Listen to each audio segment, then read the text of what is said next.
smell. Candy. I thought about throwing it in. Just you, Dylan. We got one, yeah. Thank you.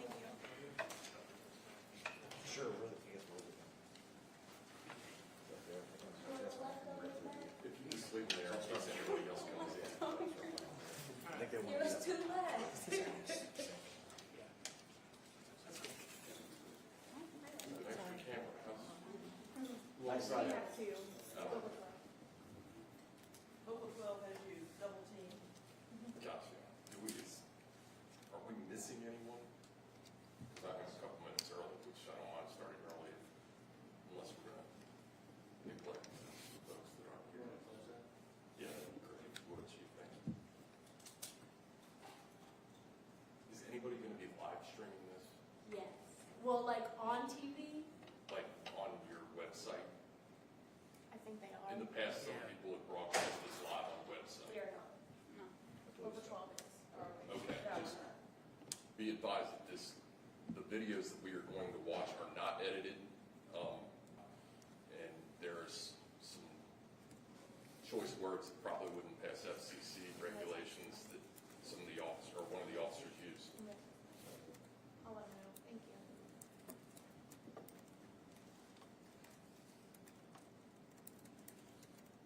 Okay, we'll go ahead and get started. If you don't know, my name is Rob Sanders, Sanders. I'm the Commonwealth's attorney for the 16th Judicial Circuit of Kentucky, which is Kenton County. Here with you today to discuss the Covington police officer involved shooting from February the 28th of 2025. The call to dispatch came in right at 1500 hours, which is, of course, is 3 p.m.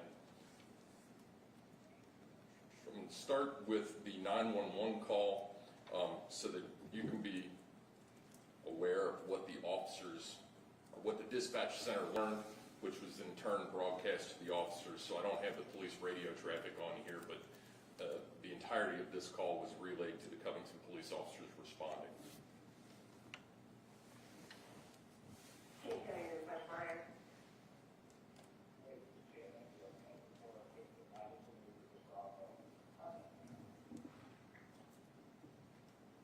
You said USA 6 Madison, 602 Madison?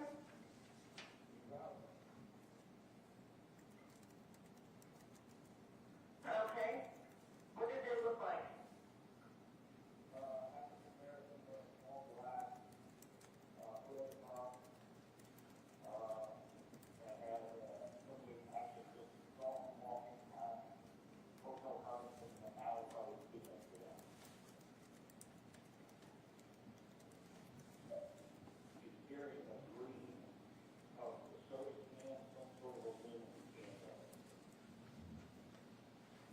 They displayed a weapon?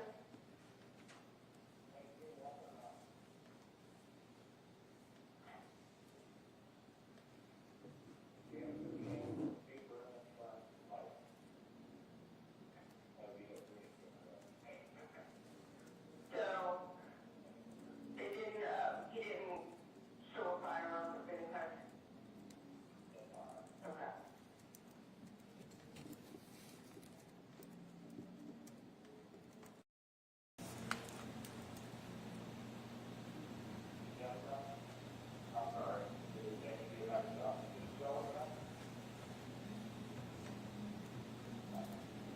So did he see?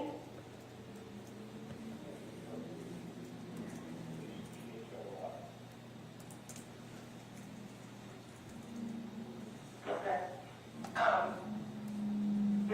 We're getting a picture from somebody else also. Male, black, skinny, with glasses, missing teeth, dark gray. Does that sound like him? Somebody else from inside the bank calling?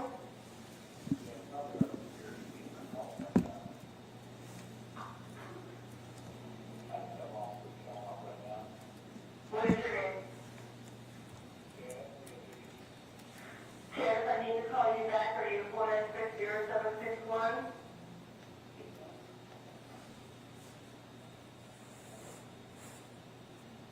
He did. He displayed it.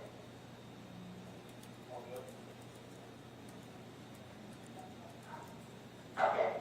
All right. You got officers there? We're talking to security on the other line, okay? So we'll talk to them, okay?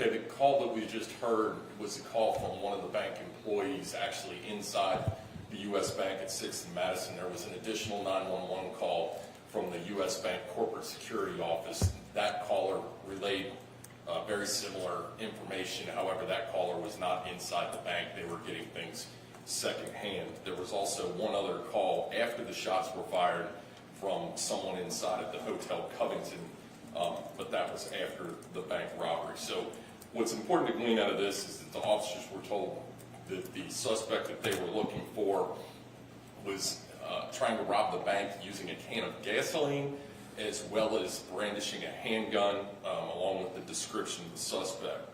There were approximately a half dozen officers that responded to the scene. The two that were involved in the shooting that discharged their weapons, the first one, Specialist Wade Webster. Specialist Webster is assigned to second shift patrol. He's been serving the city of Covington since 2023. His prior law enforcement experience in Newport News, Virginia, began a police officer there in 2018. He is a bike patrol officer, and if I'm not mistaken, was actually wearing a bike patrol uniform on the day in question. And he's got no history of complaints or discipline to speak of. The other officer involved was Officer Vodakon Hampodichuk, common spelling, pronunciation. He is more commonly referred to around the Covington Police Department as HP.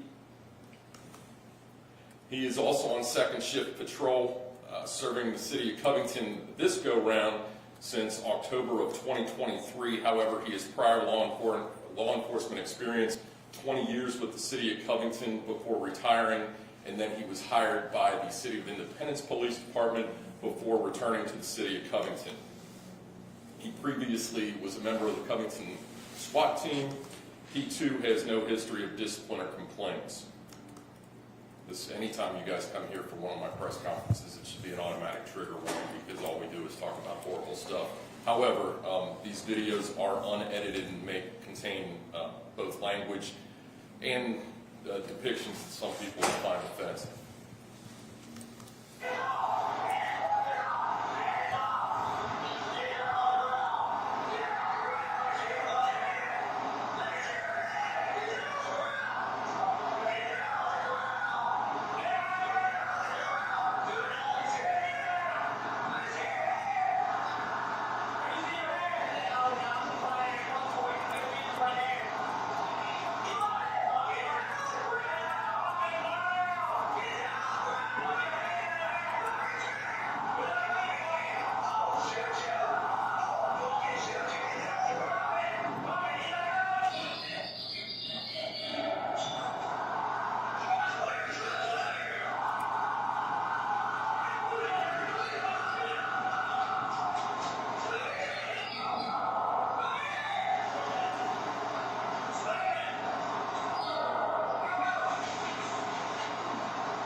Paper that you see scattered all across the ground right there, you'll see in the officer's body camera video that we're going to watch next, is actually U.S. currency that was stolen from U.S. Bank that suspect Charles Davis was dropping as he walked down the alley.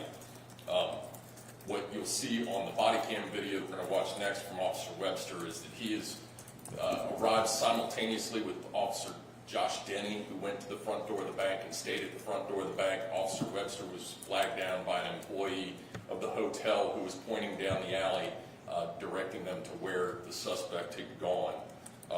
And when we watch Officer Webster's body cam video, we will pick it up while he is in his patrol car as he is getting his initial dispatch.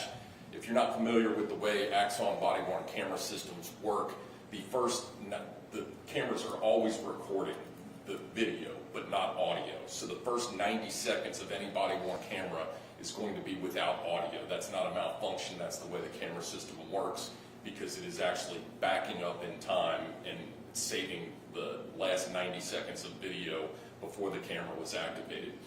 Cameras can be activated in a number of different ways. They can be activated anytime. They can be activated manually by the officer. They're also automatically activated anytime the officer turns on his emergency lights, which is, I believe is what activated Officer Webster's body camera in this instance, as well as do other things like whenever they release their patrol rifles or something like that in the cruiser, that too can do it. But I think in this case we're going to be talking about activation of the emergency lights on Officer Webster's car. I will note we're only going to watch Officer Webster's body camera video because Officer HP did not activate his body camera video when he exited his police cruiser. He didn't realize that his camera wasn't recording until after the incident. His body-worn camera starts long after the shots have already been fired and the scene is being processed, so it's not really of any evidentiary value. But this is Officer Webster's.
Mary, you'll have the rest of the video. It's just Officer Webster being walked to a police car and getting in a police car from there. The entire video is on the flash drives that have been handed out.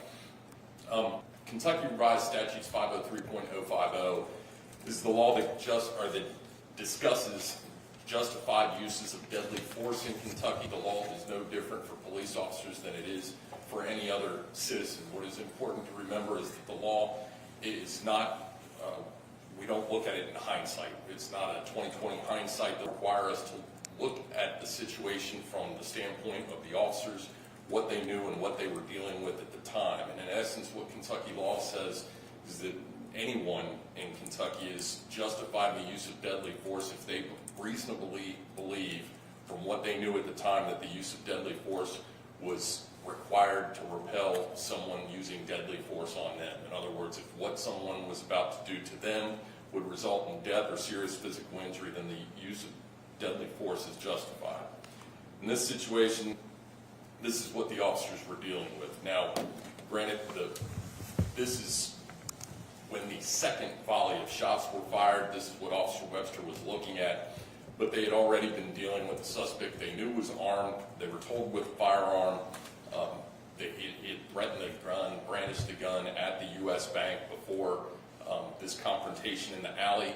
The gun was not initially in his hands as Specialist Webster approached, but when the suspect drew the weapon, it was reasonable for the officers to believe that he intended to use that weapon on them and that their lives were at risk of death or serious physical injury. So both officers were justified both in the use of deadly force to defend themselves as well as their fellow officer.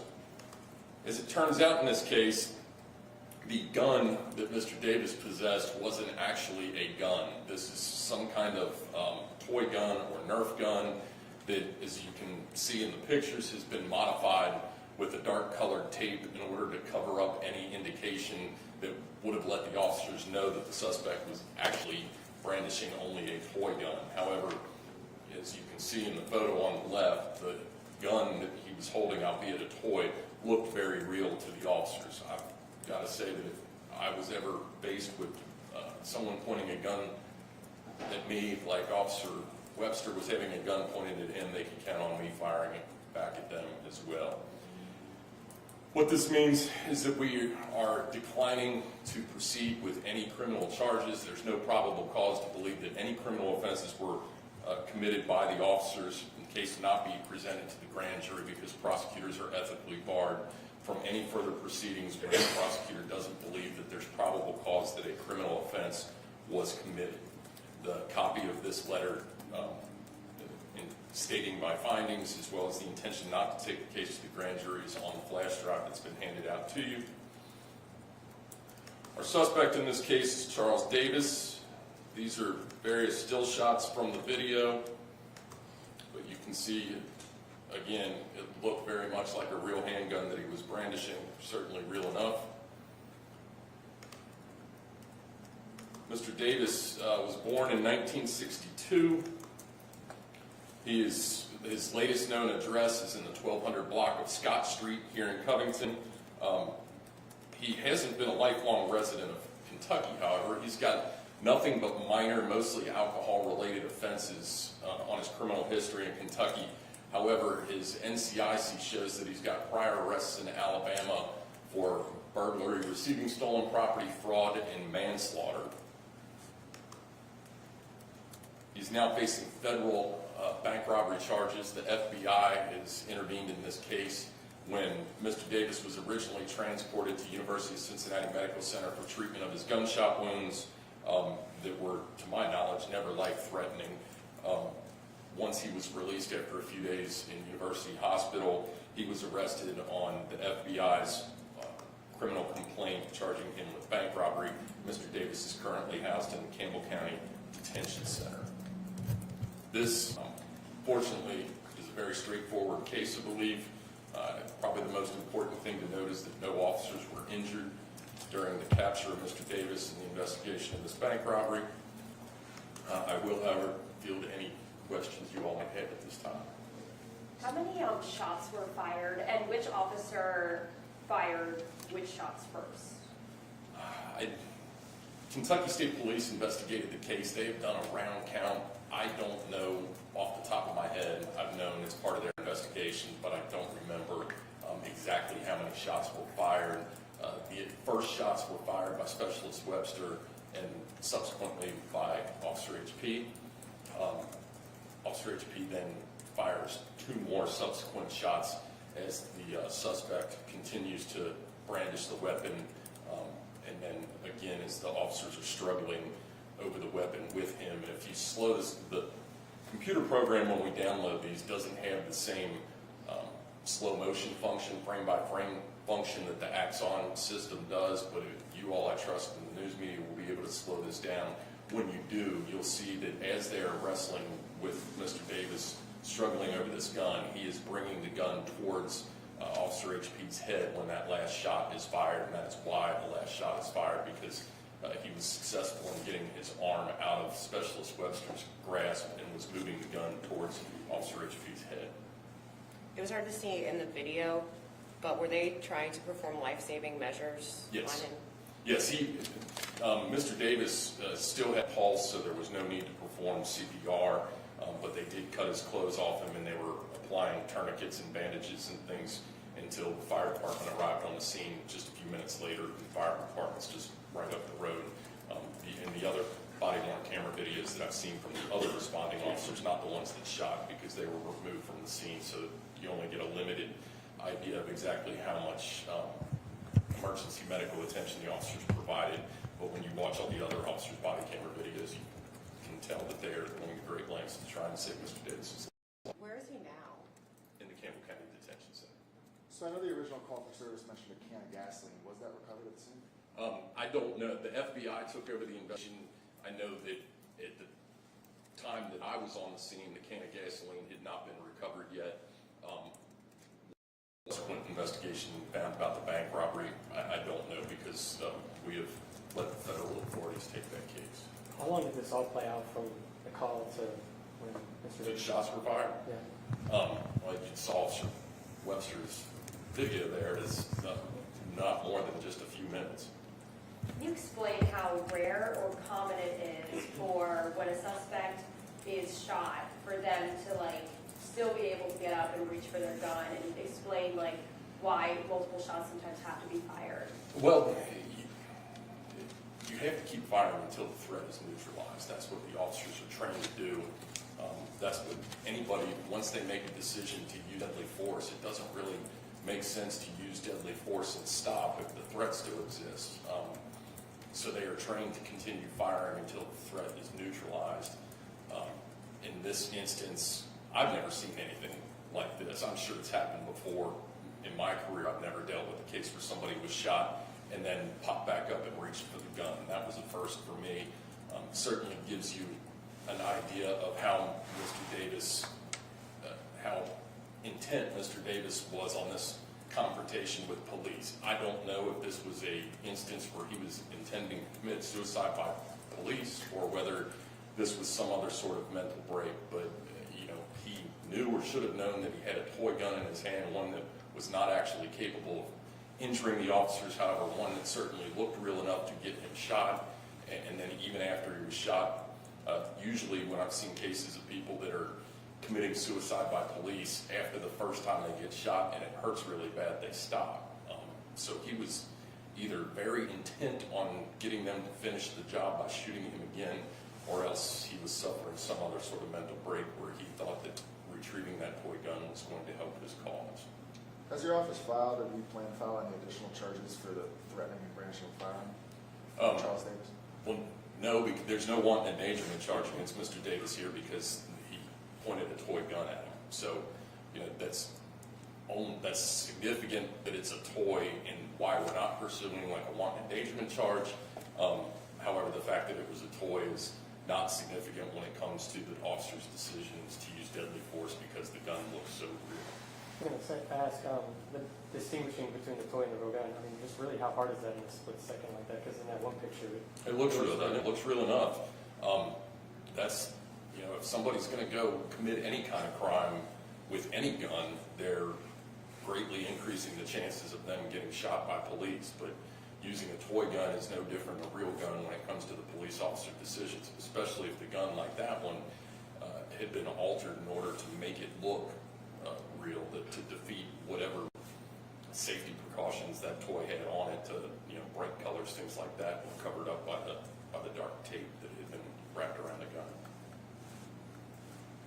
How much money did he take? I don't have an exact figure. There's mostly 5s and 1s you'll see on the body cam video when it's mostly 5s and 1s blowing around the alley. There's a lot of it, but given the smaller denominations, again, that's will be part of the FBI investigation, not ours. Does the FBI just tend to step in when it comes to bank robbery? I'm sorry, say that Does again? the FBI just tend to step in with these bank robbery investigations? Is that common? Well, it's kind of funny, yes. No, I haven't had the FBI take a bank robber off our hands in years. However, I think that there's recently been a change in administration. Perhaps this is reflective of a change in mission statement of what the FBI is doing these days. Of course, this is all just my speculation.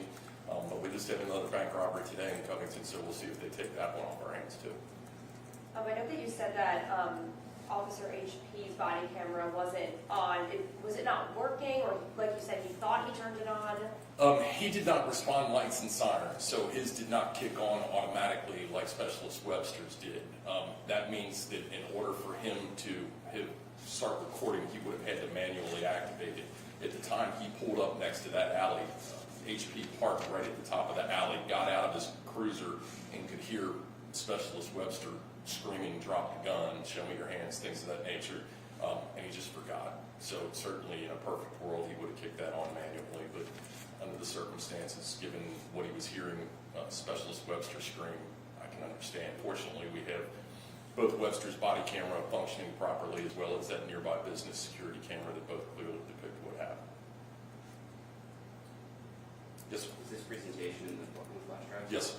The videos, the officers' photos, the letter, and the photos of the gun and Mr. Davis are all included on the flash drives. The 911 call too. No, I forgot to add the 911 calls. Okay. It was just hard to hear over the phone.